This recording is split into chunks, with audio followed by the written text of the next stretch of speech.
Morning, New York. Today we're going to be talking about cheese until... Film dibuka di mana kita diperkenalkan dengan seseorang bernama Josh yang menghabiskan hampir setengah usia hidupnya menjadi manajer sebuah apartemen di kota New York. Walaupun telah lama menjalani pekerjaan itu, Josh sama sekali gak pernah mengeluh atau merasa jenuh. Nasdaq dropped its noisy effort to take over the New York Stock Exchange. Di sisi lain, kita diperlihatkan dengan seorang miliuner atau konglomerat bernama Shaw yang merupakan pemilik apartemen mewah di tempat Josh bekerja. Karena udah lama tinggal di apartemen tersebut, Shaw punya hubungan yang sangat baik dan bahkan sangat akrab dengan Josh.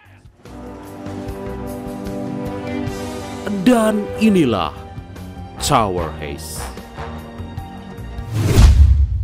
This is why I love you, Lester. You're the best liar in New York. Morning, Mr. Setibanya di tempat kerja, Josh bertemu dengan Shaw yang lagi buru-buru akan pergi hingga Josh langsung membukakan pintu mobil untuknya. Shaw berkata kalau kemungkinan dia akan membeli sebuah hotel dan akan mengangkat Josh sebagai manajer utama. Mendengar hal itu, Josh hanya tertawa dan akan mempertimbangkan tawaran Shaw asalkan membawa teman dekatnya yang merupakan seorang penjaga apartemen bernama Lester. Alright, have a good one. Josh. Josh dikenal sebagai manajer yang sangat mengayomi para bawahan dan terlihat saat dia mengingatkan seorang operator lift baru bernama Enrique yang melakukan kesalahan. Sikap Josh yang sangat peduli itu membuatnya sangat dihormati dan juga disegani. Kemudian Josh melihat seorang resepsionis bernama Lovenko yang malah belajar materi ilmu hukum saat lagi bekerja. Bukannya memarahi, Josh malah menyemangati agar belajar dengan lebih baik asalkan gak mengganggu pekerjaan. Want to see me? Beberapa saat kemudian, Josh dipanggil oleh atasannya bernama Simon agar mengusir salah seorang penghuni apartemen bernama Fishhug karena telah diambil alih oleh pihak bank. Josh segera pergi ke kamar Fishhug dan memberitahu agar segera mengosongkan apartemen karena besok pihak bank akan datang. Luckily, my children aren't very bright, so they bought it. Fishhug terlihat sangat kacau karena dia harus menerima kenyataan gak punya tempat tinggal lagi padahal dulunya merupakan seseorang yang sangat kaya raya. Fishhug bercerita kalau dia jatuh miskin karena terjerumus ke dalam investasi bodong. Karena udah gak punya tempat tinggal lagi, Fishhug memohon pada Josh agar tetap tinggal di apartemen itu. Dan akhirnya Josh pun akan mengulur waktu kedatangan pihak bank. Suatu hari Josh bertemu dengan Shaw yang terlihat sangat akrab dengan Enrique meskipun baru pertama kali bertemu. Diketahui Shaw sangat suka dengan cheeseburger dan terpukau dengan pengetahuan Enrique karena sebelumnya bekerja sebagai koki di Burger King. Shaw pun menyarankan agar Josh segera mengangkat Enrique sebagai pekerja tetap di apartemen tersebut. Tanpa pikir panjang, akhirnya Josh langsung menjadikan Enrique sebagai pekerja tetap. Wah, enak banget ya, emangnya di kita kontrak terus. Thank you, sir. Thank you. Keesokan harinya, Josh kembali melakukan rutinitas seperti biasa dan selalu melihat seseorang bernama Slide yang bertengkar dengan pacarnya. Setibanya di tempat kerja, Josh penasaran dengan mobil yang udah 2 hari terparkir di depan apartemen. Melihat sekelompok orang mencurigakan keluar dari mobil itu, Josh menduga kalau mereka akan melakukan perampokan. Lock it down. Code black on all doors and elevators. Repeat. Josh segera pergi ke ruang kamera pengawas untuk melihat setiap ruangan dan tiba-tiba terlihat di garasi Shaw dibawa ke dalam sebuah mobil. Melihat hal itu, Josh yakin kalau mereka bukanlah melakukan perampokan, melainkan penculikan, dan tanpa pikir panjang, Josh langsung mengejar para penculik itu.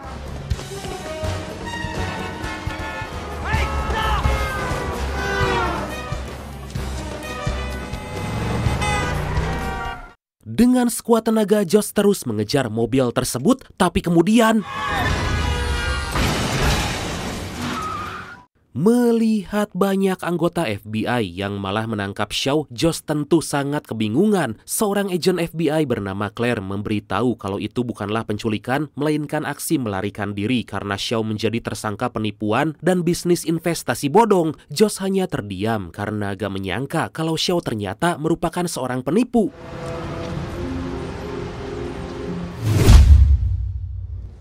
Several years ago at one of the meetings, in this country, you're innocent until proven guilty, so no matter...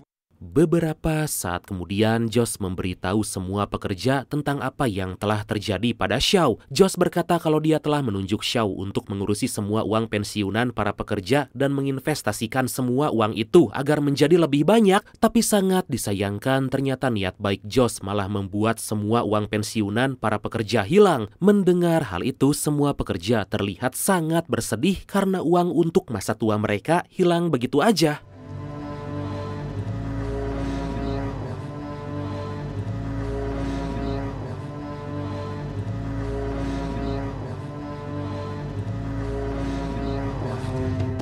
Satu jam kemudian ternyata Kejaksaan Federal melepaskan Shaw dengan jaminan sebanyak 10 juta dolar atau sekitar 168 miliar rupiah dengan syarat menjadi tahanan rumah di apartemen mewah miliknya. Setibanya di apartemen, agen Claire memberitahu Josh kalau siapapun yang ingin bertemu dengan Shaw bahkan sampai kiriman makan harus melalui persetujuan FBI. Claire sangat terkejut melihat sebuah mobil Ferrari 250 GT Lusso tahun 63 yang dipajang di dalam apartemen. Shaw menjelaskan kalau mobil itu dia masukkan part demi part dan dirakit ulang agar bisa masuk ke dalam apartemen. This car will eventually be sold at auction with the rest of your belongings. Beberapa saat kemudian, Josh pulang dari tempat kerja dan melihat Slade ditangkap oleh polisi. Slade minta bantuan agar Josh merekam polisi yang menangkapnya dengan cara yang sangat kasar, tapi Josh sama sekali gak peduli karena HP miliknya gak ada kamera.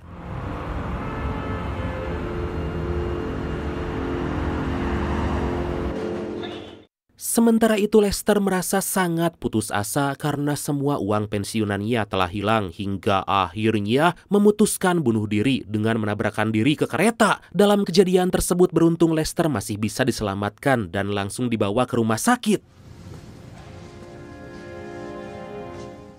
Josh segera menjenguk Lester demi memastikan kondisinya dan akan membantu mendapatkan asuransi kesehatan. Lester bercerita kalau semua uang pensiunannya sebanyak 73.000 dolar atau ya sekitar 1 miliar rupiah lah kurang lebih telah diberikan kepada Shaw agar diinvestasikan. Atas hal itu, Josh berjanji akan membuat Shaw mengembalikan semua uang Lester. Josh, please calm down. Hold the elevator. You can't go up there. Beberapa waktu kemudian terlihat Josh yang udah sangat emosi ingin segera menemui Shaw untuk meminta kembali uang milik Lester. Karena takut terjadi apa-apa, bawahan Josh yaitu Charlie dan Enrique pun ikut menemani. Setibanya di sana, Josh langsung memarahi Shaw karena telah mengambil semua uang Lester. Melihat Shaw yang sama sekali gak peduli dengan apa yang terjadi, Josh nekat menghancurkan mobil mewah kesayangan Shaw. Gosh, this car is irreplaceable. Kejadian tersebut membuat Simon marah pada Josh karena Shaw mengajukan tuntutan dan akan membuat rating apartemen menurun. Merasa udah sangat keterlaluan, Simon memecat Josh beserta Charlie dan Enrique yang ikut menemaninya. Sebelum pergi, Josh berkata kalau Charlie dan Enrique sama sekali gak melakukan perusakan, tapi Simon tetap kekeh dan akhirnya mereka semua dipecat.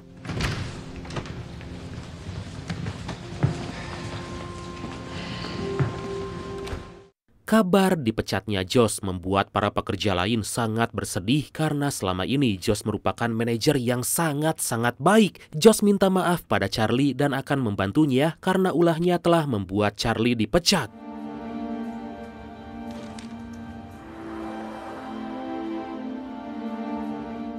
Di malam hari, Josh pergi ke sebuah bar untuk menenangkan diri, tapi di sana ternyata dia gak sendirian. Dia juga mengajak agen Claire karena akan memberikan catatan jadwal bepergian Shaw selama 10 tahun terakhir. Josh memohon agar Claire bisa membantu mengembalikan semua uang pekerja. Claire menjelaskan bahwa Shaw menyimpan uang sebanyak 20 juta dolar atau sekitar 336 miliar rupiah, tapi sampai saat ini FBI belum bisa menemukan uang itu. Josh pun terpikir sebuah ide, yaitu mencuri uang milik Shaw dan akan mengumpulkan orang-orang yang telah Simon pecat agar membantunya melakukan aksi tersebut. It's okay.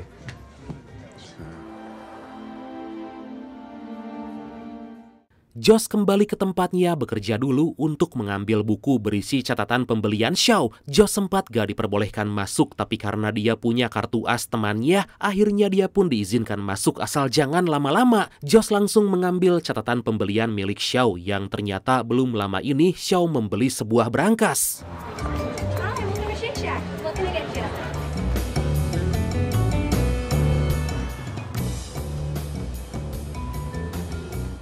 Singkat cerita, akhirnya Josh kembali mengumpulkan Charlie, Enrique, dan Fitzhugh untuk melakukan aksi pencurian. Charlie memberitahu kalau saat ini Shaw dijaga sangat ketat dan punya sistem pengawas yang sangat canggih. Mendengar hal itu, Fitzhugh memutuskan untuk pergi, tapi Josh langsung mencegah dan menunjukkan denah apartemen Shaw yang telah dia buat.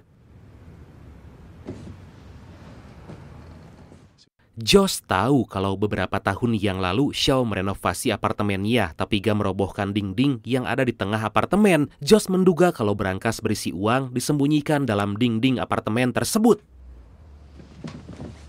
Charlie, come on. Tapi Charlie ternyata masih ragu karena merasa kalau mereka hanyalah pelayan, bukan perampok. Josh mengingatkan kalau selama ini Charlie selalu memperhatikan gerak-gerik para pemilik apartemen, bahkan sampai tahu jadwal kedatangan dan hal penting lain. Setelah terus diyakinkan, akhirnya Enrique, Fitzhugh, dan Charlie setuju untuk melakukan pencurian. Karena mereka sama sekali belum berpengalaman menjadi pencuri, Josh akan mengajak seseorang yang sangat ahli agar mengajari mereka.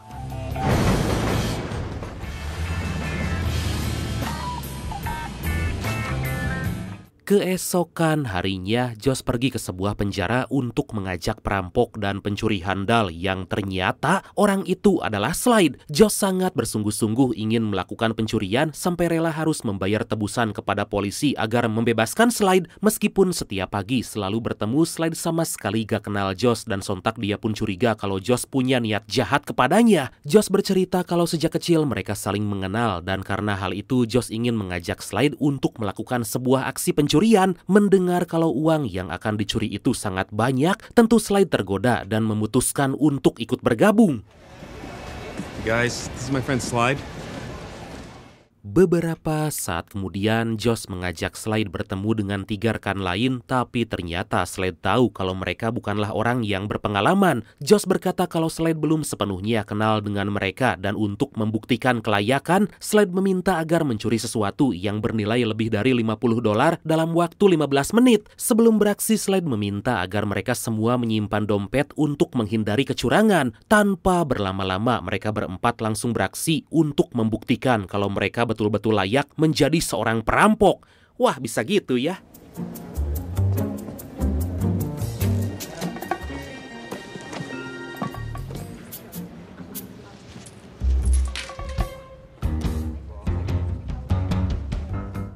Gak lama mereka kembali sambil membawa barang hasil curian dan akhirnya tugas itu berhasil dilakukan. Slide merasa cukup puas karena dugaannya ternyata salah dan mereka benar-benar siap untuk melakukan aksi perampokan. Charlie yang penasaran meminta agar Slide membuktikan kemampuannya hingga Slide berkata kalau dia telah berhasil mencuri uang sebanyak $264 dari dompet mereka. Sebelum pergi, Slide mengingatkan kalau aturan nomor 1 jangan pernah memberikan dompet kepada seorang pencuri.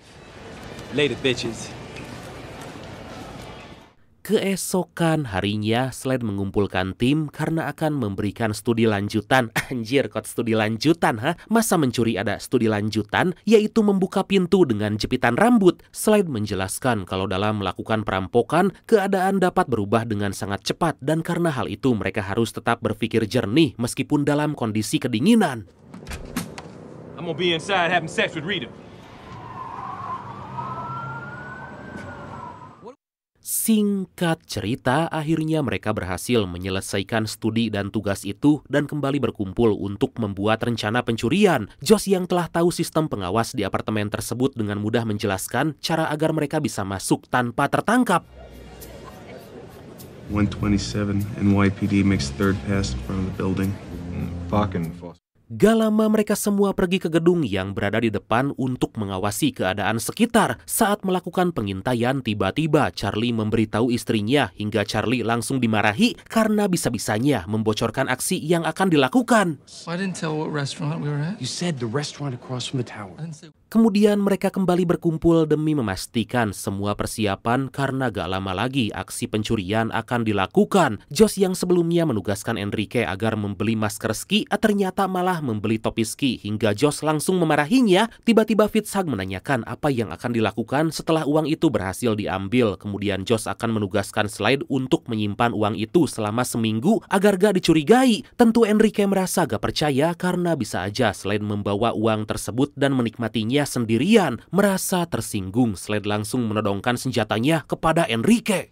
Say it again. Hey, whoa. Hey, come on. Hey, won't you say... Josh mencoba menenangkan Slade dan meminta jangan bertindak konyol karena akan merugikan mereka semua. Slade berkata bagaimanapun mereka harus membawa senjata untuk berjaga-jaga karena orang yang akan dirampok itu bukanlah orang biasa. Seketika Josh malah bersitegang dengan Slade, tapi tiba-tiba mereka kedatangan tamu yang ternyata adalah Agent Claire dan sontak membuat mereka menjadi sangat panik. It's okay. I think she's here for me. Go find your own spot. Josh segera menemui Agent Claire dan dia mendapat informasi bahwa Shaw akan bebas dari semua tuduhan dan setelah itu Shaw akan langsung menuntut Josh. Claire berkata kalau Shaw meminta Josh agar minta maaf dan semua tuntutan akan dibatalkan. Tentu aja karena gak mau dipenjara, dengan terpaksa Josh pun akan menemui Shaw.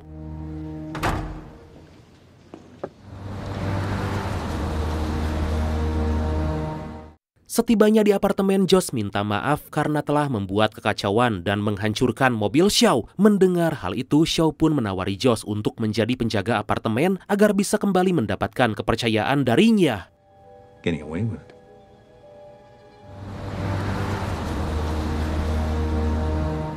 Setelah itu Claire mengantar Josh pulang ke rumah dan memberikan CD rekaman saat Josh menghancurkan mobil Shaw. Melihat Claire yang sangat tulus dan baik hati, Josh merasakan sesuatu yang telah lama gak dia rasakan, yaitu jatuh cinta.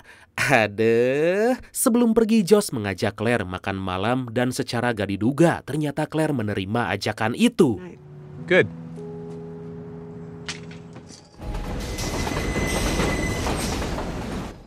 Dari kejauhan ternyata teman-teman Josh melihat kedekatannya dengan Claire hingga mereka memarahi Josh karena hal tersebut bisa mengganggu rencana perampokan. Josh meminta agar mereka jangan khawatir karena dia bisa memisahkan antara kehidupan kriminal dan percintaan. Well, it don't matter. Is this the safe? Yeah. Slade yang tahu kalau Shaw menyimpan semua uangnya dalam berangkas berkata kalau selama karir perampokannya belum pernah membuka berangkas seperti itu dan tentunya hal itu akan menjadi masalah besar. Dari situ didapatkan fakta kalau Slade ternyata belum pernah mencuri uang lebih dari $1.000 tapi malah sering mencuri pemancar TV. Aduh. I usually break into strong boxes. You never said it was a real safe made out of steel. 2 hari kemudian mereka semua berkumpul untuk mencari siapa orang yang bisa membobol berangkas. Josh teringat dengan seorang staf apartemen bernama Odessa yang mana ayahnya merupakan seorang tukang kunci. Why I invited you here? When I hired you, I made a note that you work for your... Akhirnya Odessa bergabung dan sontak mereka semua sangat terpukau karena ternyata Odessa sangat paham soal berangkas. Odessa berkata kalau gak ada kunci yang gak bisa dia buka. Wait a second. That's Charlie. Couple of NYPD officers at the falafel cart. Setelah itu Josh dan Fitzhugh kembali melakukan pengintaian, tapi Josh melihat kalau Charlie masuk ke dalam gedung. Karena takut Charlie membocorkan rencana mereka, Josh pun segera menemuinya. What did you do? I went to talk to Mr. Simon. Ternyata Charlie dipanggil oleh Simon dan diangkat menjadi manajer yang sebelumnya dijabat oleh Josh. Tentu Josh sangat marah karena Charlie gak punya komitmen dan tentunya telah mengacaukan rencana. Come near to code blue black. Di sisi lain, Claire diberitahu oleh pengacara Shaw karena kejaksaan telah memindahkan tanggal peradilan Shaw ke hari Thanksgiving. Pengacara Shaw memberitahu kalau hakim yang akan mengadili itu gak ingin terekspos oleh media. Tiba-tiba Shaw berkata kalau dia akan mengajukan tuntutan untuk Josh dan semua orang yang telah membantunya. Dan karena itu merupakan hak setiap orang, Claire hanya bisa terdiam. I agree. Claire langsung memberitahu Josh kalau tanggal pengadilan Shaw dipindahkan dan Shaw tetap akan menuntut Josh. Claire mengingatkan agar Josh tetap berhati-hati dan segera mencari pengacara agar melindunginya dari tuntutan Shaw. Ternyata Josh lah dalang yang telah memberikan informasi palsu tentang pemindahan jadwal pengadilan dan tentunya itu merupakan bagian dari rencana pencurian. Wow, jenius.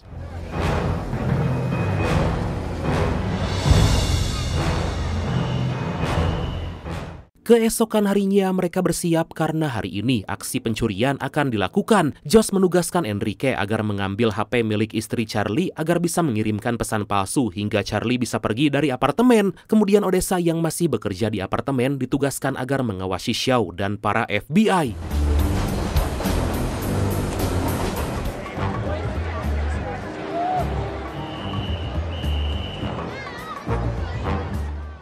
Setelah berhasil mengambil HP milik istri Charlie, Enrique kembali bergabung dengan Josh dan juga Fitzhugh. Tiba-tiba Josh melihat kalau Slade ternyata malah mendahului rencana mereka dan masuk ke dalam gedung. Enrique berkata kalau dari awal dia udah mengingatkan agar jangan mudah percaya pada Slade. Gak mau semua rencana mereka gagal, Josh memilih untuk tetap melakukan sesuai rencana, yaitu melakukan pengintaian sampai keadaan benar-benar aman.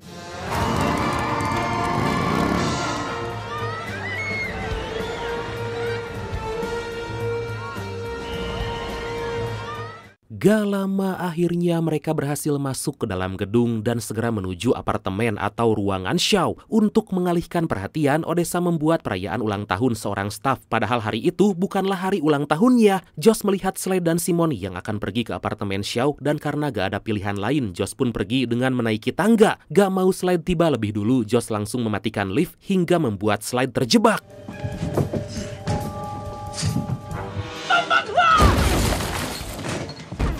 All the way to the top?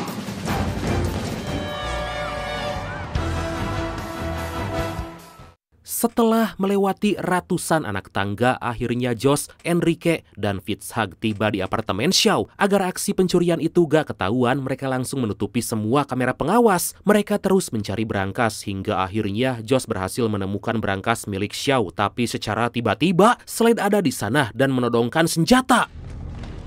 I ain't gonna say it again. Back up. Saat Slade mengancam akan menembak secara gak diduga, Odessa dari belakang mengancam akan menembak Slade dan akhirnya dia pun menyerah. Dengan cepat Fitzhugh langsung mengambil pistol milik Slade dan balik menodongnya. Josh memerintahkan Odessa agar segera membuka berangkas itu karena mereka gak punya banyak waktu. Ladies and gentlemen, America's Queen of... Di sisi lain, Claire dan rombongan tiba di kantor kejaksaan untuk menjalani persidangan Shaw. Di sana seorang penjaga berkata kalau semua hakim lagi pergi berlibur untuk merayakan hari Thanksgiving. Seketika Claire pun menyadari kalau ada sesuatu yang gak beres dan segera kembali ke apartemen. Back in the car. Wait a minute. Sementara itu, Odessa akhirnya berhasil membuka berangkas dan meminta agar Josh membukanya. Tentu para pencuri itu menjadi sangat senang karena sebentar lagi mereka akan mendapatkan uang yang sangat banyak dan saat berangkas itu dibuka, ternyata isinya kosong. After all this shit is empty. Man, what kind of...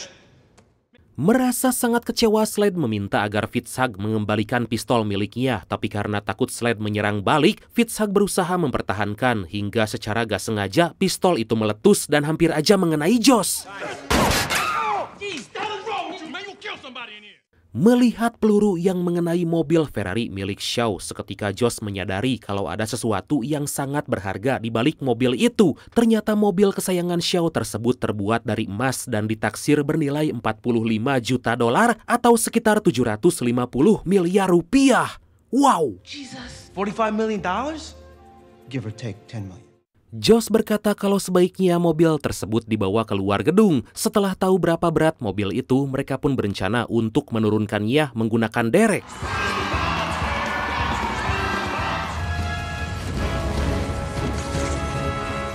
Aksi yang sangat menegangkan pun terjadi karena mobil yang terbuat dari emas tersebut terombang-ambing di atas gedung. Rencananya mobil itu akan dimasukkan ke dalam apartemen yang lagi direnovasi dan Fitzhugh ditugaskan agar menarik mobil itu agar bisa masuk.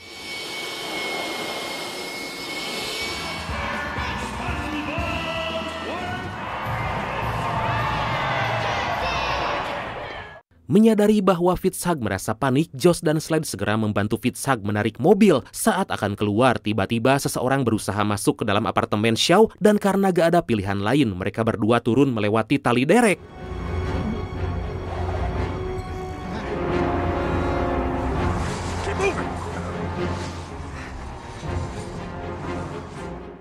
Saat Fitzhugh berhasil mencoba menarik mobil, dia malah ikut terbawa dan hampir aja terjatuh. Suasana pun menjadi sangat menegangkan. Kemudian Josh memerintahkan Fitzhugh agar melompat kembali ke dalam apartemen. Dengan sekuat tenaga, Fitzhugh berusaha meraih tali dan secara mengejutkan Charlie datang menyelamatkannya.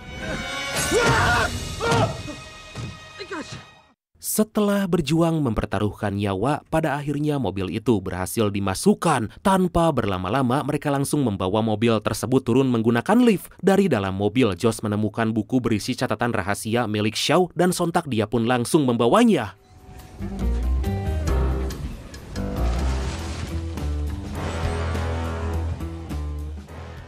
Dengan sangat berhati-hati, mereka menurunkan mobil ke atas lift, tapi karena ada yang akan naik, lift itu pun turun ke lobi. Ternyata Claire bersama Shaw telah tiba di gedung dan akan segera masuk ke apartemen. Dikarenakan udah semakin terdesak, Josh membuat rencana pengalihan dan meminta bantuan pada Lester.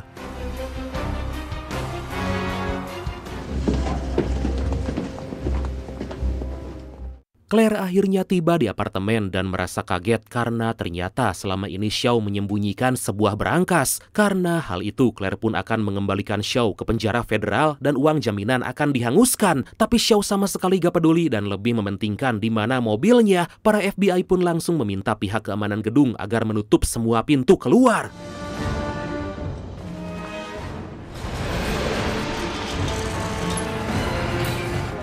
Melalui kamera pengawas, Claire melihat Lester pergi dari garasi hingga para FBI pun langsung mengejarnya. Tanpa perlu waktu lama, akhirnya Lester berhasil dihentikan dan ternyata mobil yang dia bawa itu kosong. Seketika Claire menyadari kalau itu semua hanyalah pengalihan dari para pencuri yang masih berada dalam gedung apartemen. FBI, show me your hands. Will be used against you in a court of law. You have the right to an attorney. FBI, you're under arrest. Sir, please put your hands behind your back. Beberapa waktu kemudian, FBI berhasil menangkap semua pencuri kecuali Slade. Dalam mobil, Shaw berkata kalau polisi akan menghukum Josh seberat-beratnya karena telah berani mencuri mobilnya. Dengan santai, Josh balik mengancam karena telah menemukan buku berisi catatan uang ilegal Shaw. Seketika Shaw mengajak untuk membuat kesepakatan dengan Josh di mana dia akan memberikan uang yang sangat banyak asalkan buku itu dikembalikan. Checkmate. Di ruang interogasi, Josh ditemani pengacaranya yaitu Lovenko untuk membuat kesepakatan agar FBI melepaskan semua pencuri. Lovenko memberikan buku rahasia berisi catatan uang ilegal milik Shaw. Mengetahui kalau kasus yang akan mereka pecahkan sangat besar, akhirnya FBI bersedia membebaskan para pencuri kecuali Josh karena menjadi dalang di balik pencurian mobil itu. Para pencuri pun bebas dari hukuman sedangkan Shaw dihukum karena telah terbukti melakukan penipuan dan kejahatan lain. Mamam tah Shaw.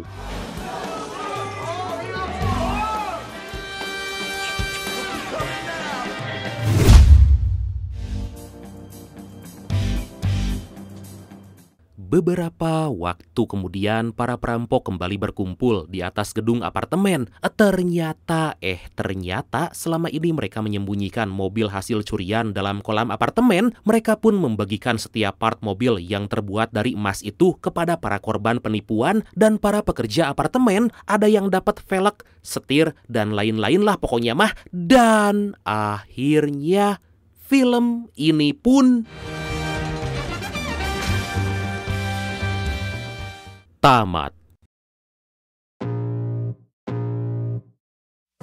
Oke, karena saya melihat ada sebuah Avanza yang melintas dan saya yakini itu terbuat dari emas, maka langsung aja ya. Oke, bradku, makasih banyak ya udah nonton sampai akhir. Seperti biasa, mohon maaf karena masih banyak kekurangan. Semoga kalian dan keluarga sehat selalu. Salam sukses, salam santuy, dan see you next time. Bye-bye.